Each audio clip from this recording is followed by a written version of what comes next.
Oncologist cancer surgeon doctor Somil Vyas, जे sir HN Reliance हॉस्पिटलमध्ये practice करतात. आपल्या सगळ्यांचं दोघांचं खूप खूप स्वागत. थँक्यू.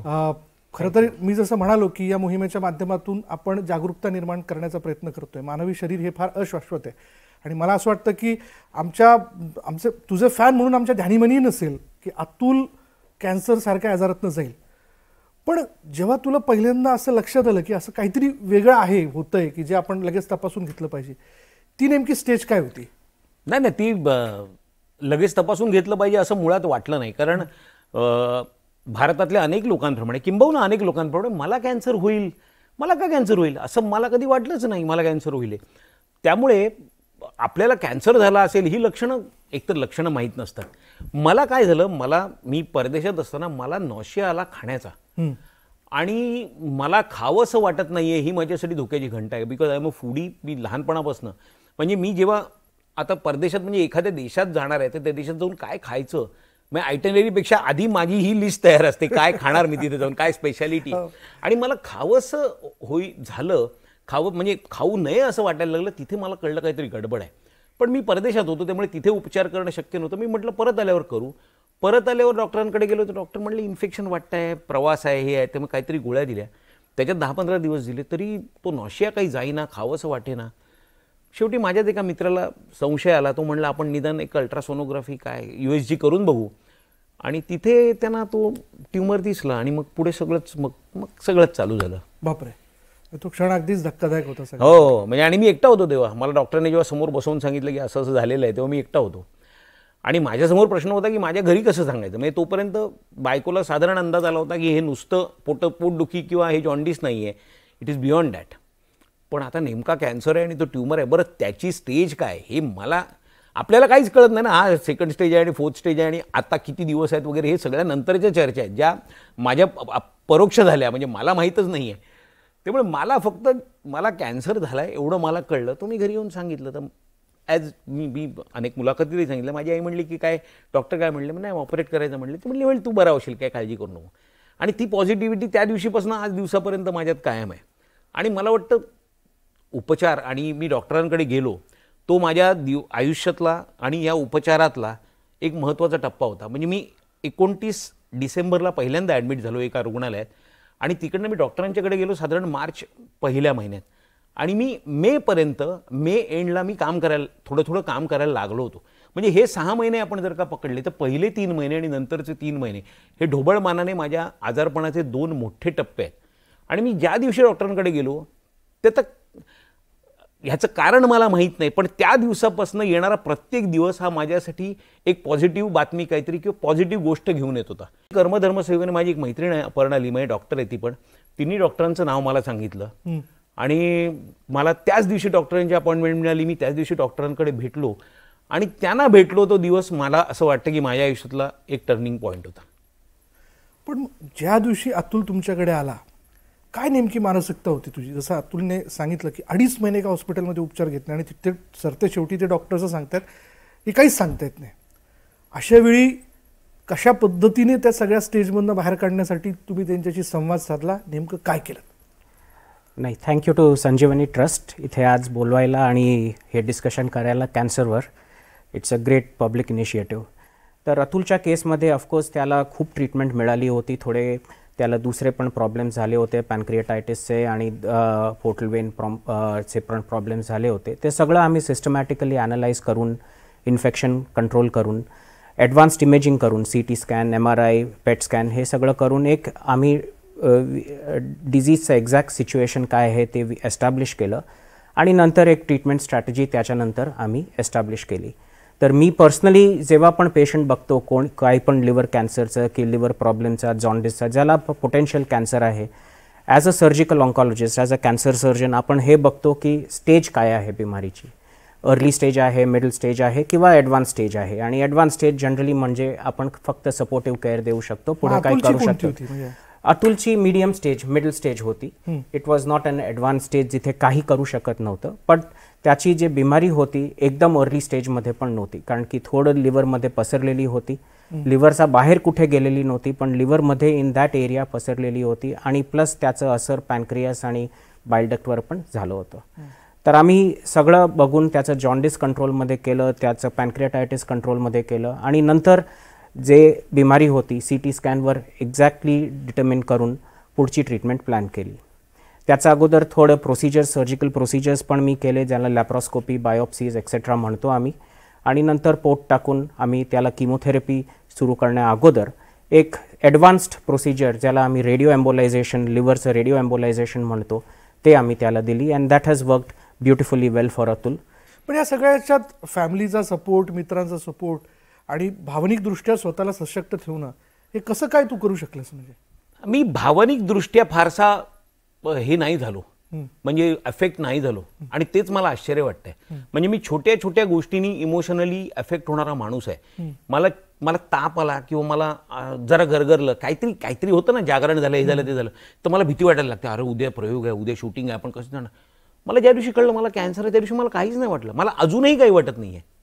म्हणजे आता मी त्यातनं जवळजवळ बाहेर पडण्याची स्टेज आली तरी मला असं काही वाटत नाही की आपण काय याच्यातनं गेलो. माझी बायकोच काही वेळेला मला आठवण करून देते, अरे तुला आठवतं का तुझे पाय एवढे सुजले होते, तुला बोलता येत नव्हतं, पाणी सुद्धा पिता येत नव्हतं वगैरे. मला आता त्या फेब्रुवारी-मार्च मधल्या गोष्टी गेल्या ह्या मला आठवायला लागत आहेत. आता इतकं मी म्हणजे मेंटली त्यातनं बाहेर पडलो. याचं कारण ही झालेली ट्रीटमेंट आहे. नंतर त्यांनी जो मला कॉन्फिडन्स दिला, त्यांनी मला जेव्हा मी त्यांच्याकडे गेलो तेव्हा त्यांनी मला साधारण सांगितलं या एकतर पेशंट म्हणून मला पहिला कॉन्फिडन्स कसा आला, आता ते डॉक्टरना कदाचित आठवतही नसेल, पण मी जेव्हा त्यांच्याकडे गेलो तेव्हा सगळे रिपोर्ट त्यांना गेलेले होते. मी गेलो तेव्हा त्यांनी 5 पानं हँड रिटन त्यांच्या नोट्स होत्या माझ्याबद्दल. वा, ॲज अ पेशंट ह्यांनी काय काय केलं आणि ह्याला काय करायचं. मी म्हटलं ह्या माणसाने आपल्यासाठी एवढं काम केलं आहे तर आपण यांच्यावर विश्वास ठेवायला 100% हरकत नाही. मी आणि सोनिया अक्षरशः त्याच्या केबिनमधनं बाहेर पडलो आणि मग म्हटलं आपण योग्य ठिकाणी आलो. हा कॉन्फिडन्स आम्हाला पहिल्यांदा त्यांच्या केबिनमधनं बाहेर पडल्यानंतर मिळाला आणि तो विश्वास होता आणि त्या विश्वासानेच मला वाटतं मी बरा झालो. डॉक्टर नुसतं उपचार नाही, म्हणजे उपचार तर महत्त्वाचा आहे सगळ्याच्यात, पण त्या रुग्णाची विल पॉवर, इच्छाशक्ती, जी खरं तर अतुलची फार सशक्त होती आणि त्यातनं अतुल बाहेर पडला. अशावेळी त्याला तुम्ही म्हणजे त्याची इच्छाशक्ती खचली असेल तर कशी त्याची मानसिक तयारी करून घेतात? आणि दुसरं असं बऱ्याच वेळेस असं होतं, म्हणजे याला जोडून प्रश्न विचारतोय की लक्षणच लक्षात येत नाहीत. हो, आणि काही वेळेला लक्षणं लक्षात येत असतात पण माणूस दुर्लक्ष करतो. जर या 2 मुद्द्यांवर बोला ना. सो पहिला प्रश्न की आपण इच्छाशक्ती आणि जसं काय म्हणायचं, कसं ऑप्टिमिझम पेशंटमध्ये आणायचं. तर मी हे म्हणतोय की जेव्हा पण आम्ही पेशंट बघतो at a personal level and many doctors like me, cancer specialists, we are neither overtly optimistic, neither overtly pessimistic, but purely realistic.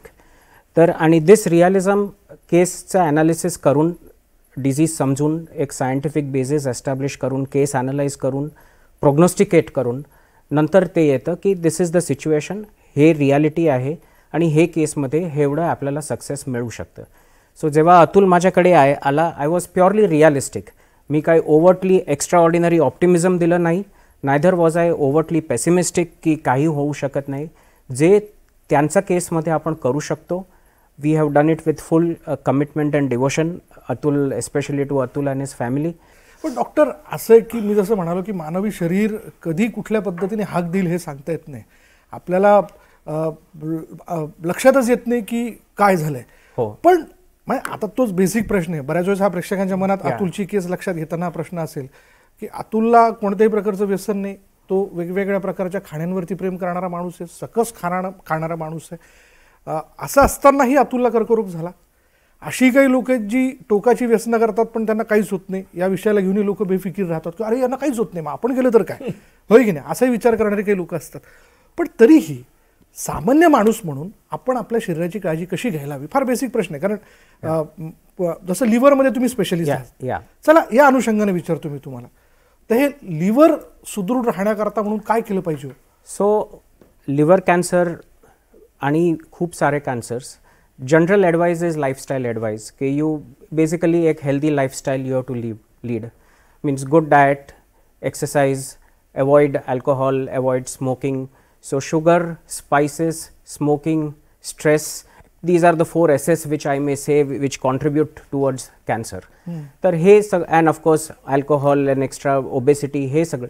So obesity एक आणि and the diseases associated with obesity हे सगळं येत आहेत as a big contributor to the development of cancer. इंडियामध्ये the rate of cancer is increasing exponentially. बरं. कार्डिओव्हास्क्युलर heart disease नंतर cancer is the leading killer. बापरे. आपण यंगर अँड यंगर एज ग्रुप्समध्ये कॅन्सर बघतोय आणि ऑलमोस्ट असं असेल की there is almost 1 or every family जिथे कोणाला कॅन्सर होत राहतं. आणि सध्याचा वयोगट कुठला बघताय तुम्ही कॅन्सरचा? We are seeing middle age and senior people beyond 60. पण इट इज नॉट अनयुजुअल के you see a patient between 40 to 60 years or beyond 40 with cancer. And the major कारण हेच आहे की त्याला लाईफस्टाईल रिलेटेड इलनेस म्हणजे obesity, bad eating habits, early onset of diabetes, these all things contribute to cancer. आणि liver कॅन्सरचं मुख्य कारण अगोदर few years back use to be hepatitis B, hepatitis C, ज्याच्यामुळे सिरोसिस होत होतं. पण आता ते पूर्ण एपिडेमिओलॉजिकल प्रोफाईल चेंज होऊन it has become obesity related, ज्याला आम्ही metabolic associated fatty liver disease किंवा non alcoholic fatty liver disease म्हणतो, ज्याला एक्स्ट्रा फॅट डिपॉझिशन लिव्हरमध्ये होतं because of obesity and diabetes, and that ultimately leads to cirrhosis and a type of cancer. Two main types of cancer, hepatocellular cancer and cholangiocarcinoma. In Atul's case we had cholangiocarcinoma. आणि हे सगळं होतं. So I think at a patient level, at an individual, at a personal level, you can only do the right things and you should be fine. एक चांगली जीवनशैली माणसाची Yes. माणसाचं आयुष्य वाढवू शकते.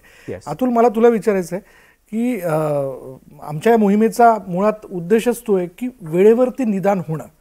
ठीक आहे, प्रयत्न असतो, पण काही वेळेला काही याच्यात ते होत नाही.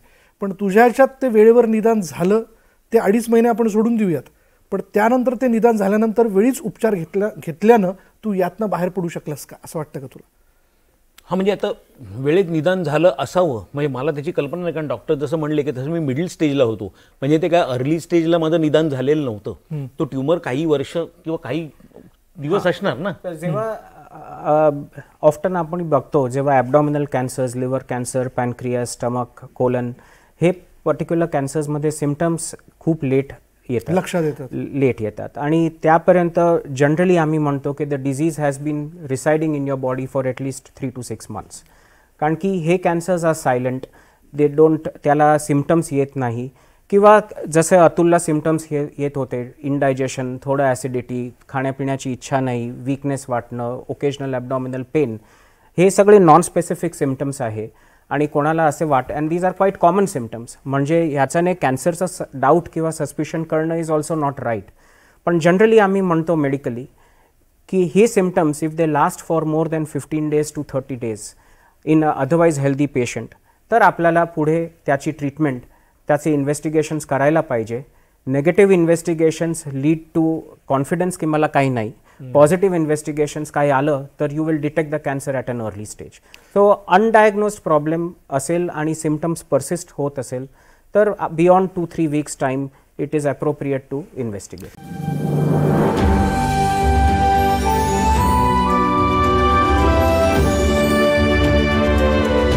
फेडरल बैंक और न्यूज 18 नेटवर्क प्रस्तुत करते हैं Sanjeevani, United Against Cancer knowledge. Oncologist, cancer surgeon doctor Somil Vyas, जे सर HN रिलायन्स हॉस्पिटलमध्ये प्रॅक्टिस करतात. आपल्या सगळ्यांचं, दोघांचं खूप खूप स्वागत. थँक्यू. खरं तर मी जसं म्हणालो की या मोहिमेच्या माध्यमातून आपण जागरूकता निर्माण करण्याचा प्रयत्न करतोय. मानवी शरीर हे फार अशाश्वत आहे आणि मला असं वाटतं की तुझे फॅन म्हणून आमच्या ध्यानीमनी नसेल की अतुल कॅन्सरसारख्या आजारातनं जाईल. पण जेव्हा तुला पहिल्यांदा असं लक्षात आलं की असं काहीतरी वेगळं आहे, होतंय की जे आपण लगेच तपासून घेतलं पाहिजे, ती नेमकी स्टेज काय होती?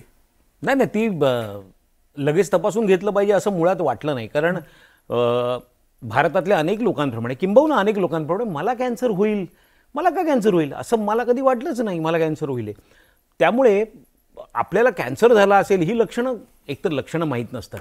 मला काय झालं, मी परदेशात असताना मला नॉशिया आला खाण्याचा, आणि मला खावंसं वाटत नाहीये ही माझ्यासाठी धोक्याची घंटा आहे. Because I am a foodie. मी लहानपणापासून, म्हणजे मी जेव्हा आता परदेशात म्हणजे एखाद्या देशात जाणार आहे तर त्या देशात जाऊन काय खायचं, म्हणजे आयटनरीपेक्षा आधी माझी ही लिस्ट तयार असते, काय खाणार मी तिथे जाऊन, काय स्पेशालिटी. आणि मला खावंसं झालं, म्हणजे खाऊ नये असं वाटायला लागलं. तिथे मला कळलं काहीतरी गडबड आहे. पण मी परदेशात होतो, त्यामुळे तिथे उपचार करणं शक्य नव्हतं. मी म्हटलं परत आल्यावर करू. परत आल्यावर डॉक्टरांकडे गेलो तर डॉक्टर म्हणले इन्फेक्शन वाटतं आहे, प्रवास आहे, हे आहे. त्यामुळे काहीतरी गोळ्या दिल्या. त्याच्यात 10-15 दिवस दिले तरी तो नॉशिया काही जाईना, खावंसं वाटेना. शेवटी माझ्याच एका मित्राला संशय आला. तो म्हणला आपण निदान एक अल्ट्रासोनोग्राफी काय USG करून बघू. आणि तिथे त्यांना तो ट्यूमर दिसला आणि मग पुढे सगळंच चालू झालं. बापरे, तो क्षण अगदीच धक्कादायक होता सगळं. हो, म्हणजे आणि मी एकटा होतो तेव्हा. मला डॉक्टरने जेव्हा समोर बसवून सांगितलं की असं असं झालेलं आहे, तेव्हा मी एकटा होतो. आणि माझ्यासमोर प्रश्न होता की माझ्या घरी कसं सांगायचं. म्हणजे तोपर्यंत बायकोला साधारण अंदाज आला होता की हे नुसतं पोटदुखी किंवा हे जॉन्डिस नाही आहे, इट इज बियॉन्ड दॅट. पण आता नेमका कॅन्सर आहे आणि तो ट्यूमर आहे. बरं, त्याची स्टेज काय हे आपल्याला काहीच कळत नाही ना. हा सेकंड स्टेज आहे आणि फोर्थ स्टेज आहे आणि आता किती दिवस आहेत वगैरे, हे सगळ्या नंतरच्या चर्चा आहेत ज्या माझ्या परोक्ष झाल्या, म्हणजे मला माहीतच नाही आहे.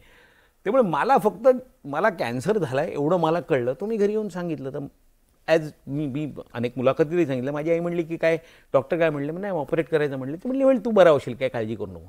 आणि ती पॉझिटिव्हिटी त्या दिवशीपासून आज दिवसापर्यंत माझ्यात कायम आहे.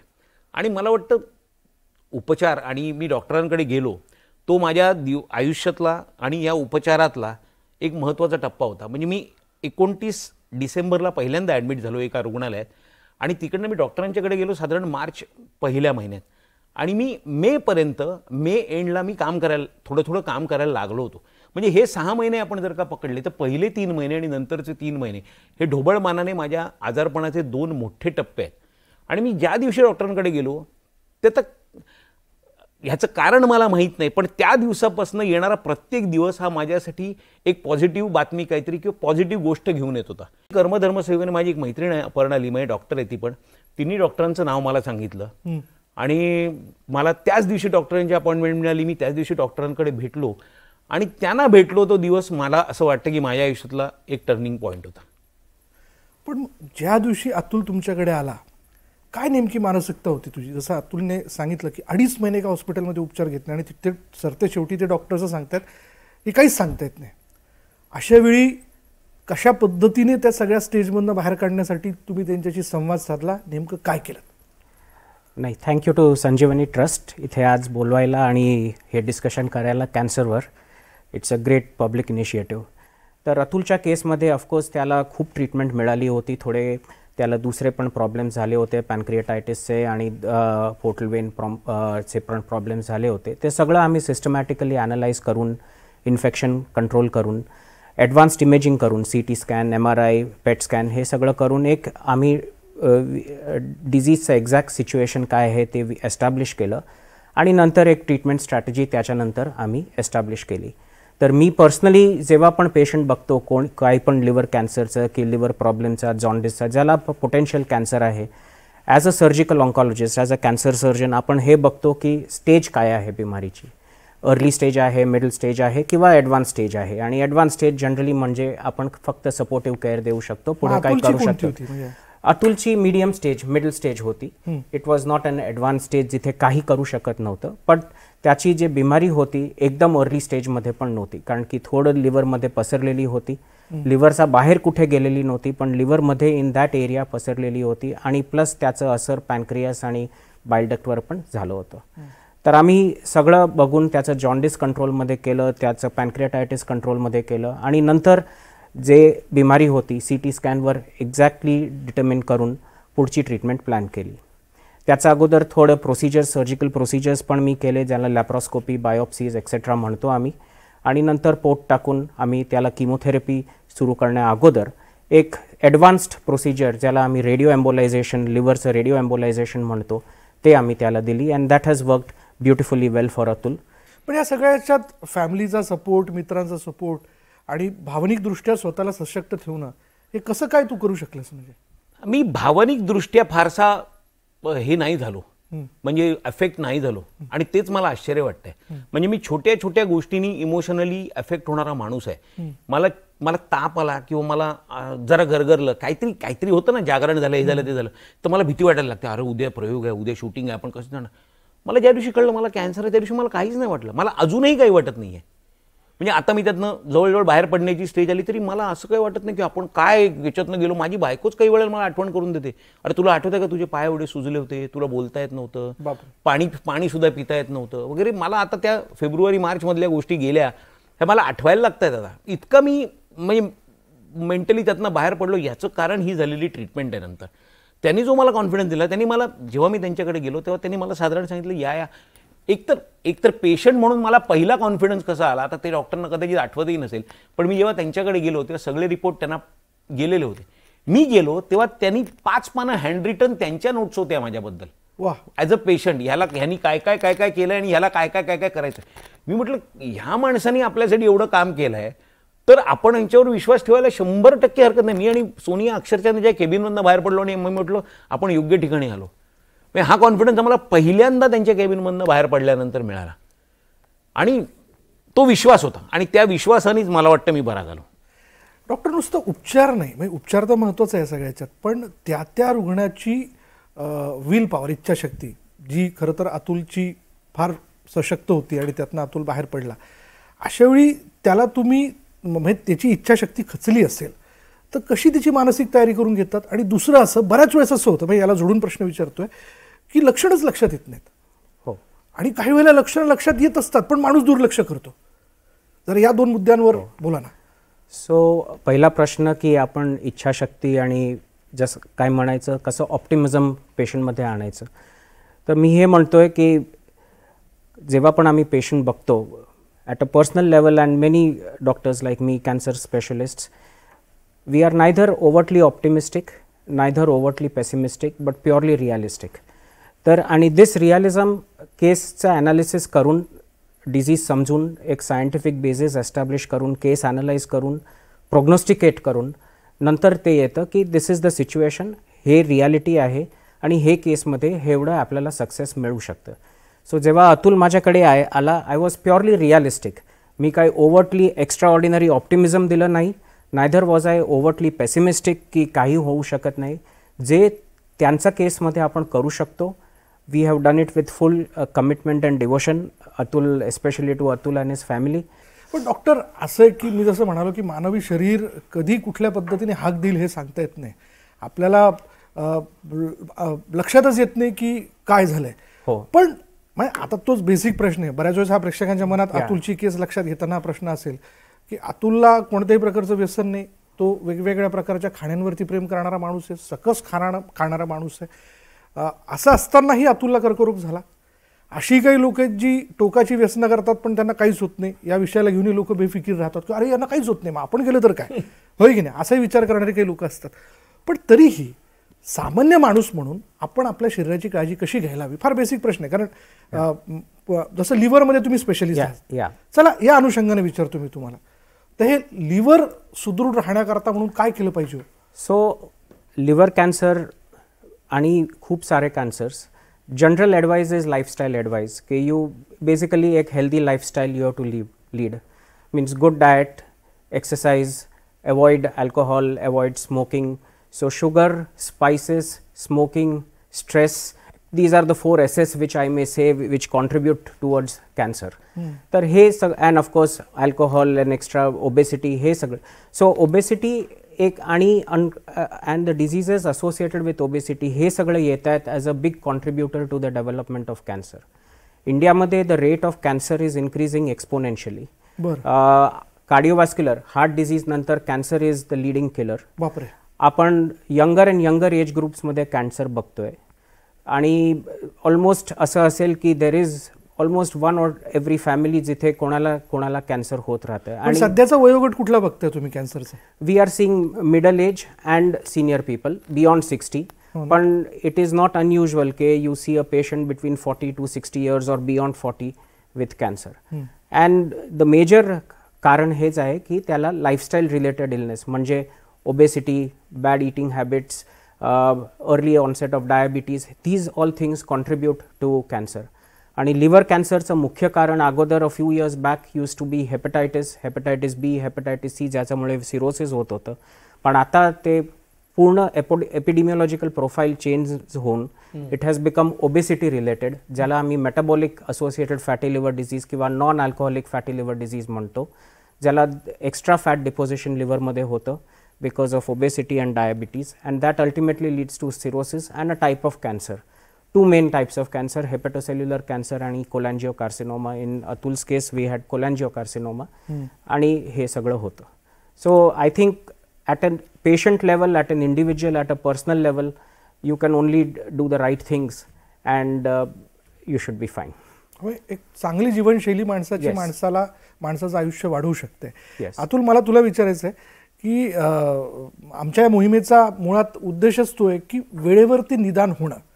ठीक आहे, प्रयत्न असतो, पण काही वेळेला काही याच्यात ते होत नाही. पण तुझ्या ह्याच्यात ते वेळेवर निदान झालं, ते 2.5 महिने आपण सोडून देऊयात, पण त्यानंतर ते निदान झाल्यानंतर वेळीच उपचार घेतल्यानं तू यातनं बाहेर पडू शकलास का, असं वाटतं का तुला? हा, म्हणजे आता वेळेत निदान झालं असावं म्हणजे मला त्याची कल्पना नाही, कारण डॉक्टर जसं म्हणले की तसं मी मिडल स्टेजला होतो. म्हणजे ते काय अर्ली स्टेजला माझं निदान झालेलं नव्हतं. तो ट्यूमर काही वर्ष किंवा काही दिवस असणार ना. तर जेव्हा ऑफ्टन आपण बघतो, जेव्हा abdominal cancers, liver cancer, pancreas, stomach, colon, हे पर्टिक्युलर कॅन्सर्समध्ये सिम्पटम्स खूप लेट येतात, लक्षात येतात, लेट येतात. आणि त्यापर्यंत जनरली आम्ही म्हणतो की the disease has been residing in your body for at least 3 to 6 months. कारण की हे cancers are silent, they don't, त्याला सिम्पटम्स येत नाही. किंवा जसे अतुलला सिम्पटम्स येत होते, इंडायजेशन, थोडं ॲसिडिटी, खाण्यापिण्याची इच्छा नाही, वीकनेस वाटणं, ओकेजनल ॲबडॉमिनल पेन, हे सगळे नॉन स्पेसिफिक सिम्पटम्स आहे. आणि कोणाला असे and these are quite common symptoms. म्हणजे ह्याच्याने कॅन्सरचं डाऊट किंवा सस्पिशन करणं इज ऑल्सो नॉट राईट. पण जनरली आम्ही म्हणतो मेडिकली की हे symptoms if they last for more than 15 days to 30 days in otherwise healthy patient, तर आपल्याला पुढे त्याची ट्रीटमेंट, त्याचे इन्व्हेस्टिगेशन्स करायला पाहिजे. Negative investigations lead to confidence की मला काही नाही. पॉझिटिव्ह इन्व्हेस्टिगेशन्स काही आलं तर you will detect the cancer at an early stage. So undiagnosed problem असेल आणि सिम्पटम्स परसिस्ट होत असेल तर beyond 2-3 weeks time it is appropriate to investigate.